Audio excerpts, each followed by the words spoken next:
इसलिए स्मरण कराएंगे कि भेषज का उपयोग करने वाला एक छोटा सा बालक संपूर्ण तत्वता को स्वीकार करता है तो बहुत छोटा सा बालक। पिता के साथ मतभेद हो गया है, पिता कहता है तुम मुझे भगवान मानो, पुत्र कहता है मैं तुम्हें पिता मानूंगा लेकिन भगवान नहीं मानूंगा। उसके मन में आता है विद्रोही कहां से मेरे परिवार में उत्पन्न हो गया। कथा आप जानते हैं, भक्त का नाम प्रहलाद है, विद्रोह कर रहा है, सबसे पहला संसार का सत्याग्रही। कल मैंने वहां कथा में कहा था कि संसार का सबसे पहले, यहां भी परसों प्रवचन में कह चुका हूं कि स्वदेशी का आंदोलन चलाने वाले सबसे पहले भगवान श्री कृष्ण। उन्होंने अपने स्वदेश की बात मानी, अपनी यमुना की पूजा करो, पर्यावरण को ठीक रखने का सबसे पहला प्रयत्न श्री कृष्ण ने किया। नदियों को दूषित रखने का प्रयत्न करता था वो कालिया नाग, तो भगवान ने उसको इसलिए नष्ट किया कि नदियों को स्वच्छ रखना चाहिए। परकीय देवता की उपासना लोग करते थे तो विदेशी मूल के देवता का निषेध किया भगवान ने और गोवर्धन की पूजा कराई। और पहला छोटा सा बालक, सत्याग्रही बालक, उसने कहा पिता को पितृदेवो भव के अनुसार जरूर मैं मानूंगा, लेकिन यदि पितृदेवो भव से ऊपर उठकर वो केवल स्वयं ये कहे कि मैं ही परमात्मा हूं, मैं इस बात को स्वीकार नहीं करूंगा। और अकेले उसने चिंता नहीं की, इतने बड़े दुर्धर्ष व्यक्ति का सामना करने के लिए तैयार हो गया।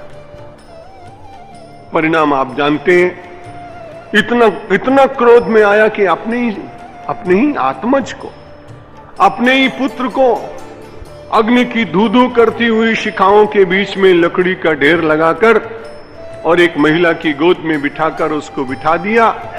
महिला जल गई, वो शेष बचा। कुतूहल जागा पूरे नगर में, चलो कुछ नहीं तो ऐसे महापुरुष बालक के अस्थियों का दर्शन तो कर लें, क्योंकि इतनी अग्नि में वो बचा ही कहां होगा। नियम भी ऐसा ही है कि अस्थि इकट्ठी करते हैं लोग चिता में से और उनके स्वजन फिर किसी तीर्थ में जाकर अस्थि विसर्जन करते हैं। हम लोगों के आश्रम में एक विभाग ऐसा भी है जो ये भी सेवा करता है।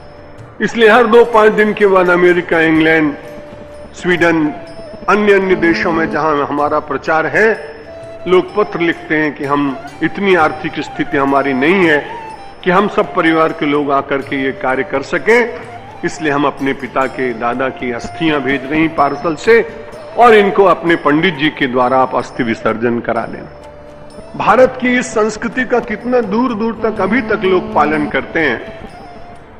वहां लोगों ने विचार किया कि भाई इसका पिता और इसके परिवार के लोग तो इसका अस्थि विसर्जन करेंगे नहीं, क्योंकि सब द्वेष करने वाले, डरते।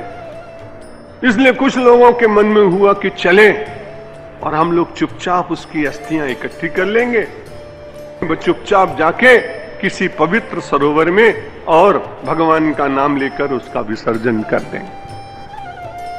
उस कुतूहल में बहुत लोग पहुंचे। राख का इतना बड़ा ढेर था, ढेर हटाते हटाते बहुत समय लगा। ये बात पहुंच गई हिरण्यकश्यप के पास और उसने देखा कि इतने लोग गए उस विद्रोही की अस्थियां एकत्र करने, संपूर्ण तेज उसके शरीर में व्याप्त हो गया। एक सूर्य आकाश में तप्त हो रहा था और दूसरा भक्ति से द्वारा समन्वित हुआ एक दूसरा छोटा सा बाल सूर्य और उस राख के ऊपर बैठा हुआ था। बड़ा विस्मय हुआ, लोग तो उसकी वंदना करने लगे। ये पहुंचा और उसने पूछा, अरे तू बच कैसे गया रे नालायक, हमने इतनी कोशिश की तो भी मरा नहीं तू। उसने कहा, मेरा दोष नहीं है पिताजी। तुम्हारा दोष नहीं तो किसका दोष है? उसने कहा, आपने पूरी तरह से मेरी सर्च नहीं कराई, मेरी तलाशी नहीं ली। मैं जब बैठा तो अचानक मैंने एक औषधि ले ली और उस औषधि को ले लेने के कारण यह हुआ कि मैं बच गया। उसने कहा, होम्योपैथी की थी, एलोपैथी की थी, आयुर्वेद की थी, काहे की औषधि थी? उसने कहा, नहीं, वो औषधि तो भक्ति की थी। तो भक्ति की औषधि में कौन सी औषधि तूने ले ली? उसने कहा, मैं तो जल्दी जल्दी में राम नाम की औषधि ले ली। राम नाम जपताम कुतो भयम सर्वताप समनैक भेषजम पश्यतात मम गात्र सन्निधौ पावकोपि सलिलायते धुना।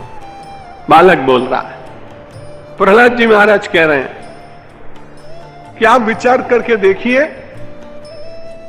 तो उन्हें उत्तर बड़ा अच्छा दिया कि महाराज मैं बचाऊं, उसका कारण है कि राम नाम जपताम कुतो भयम।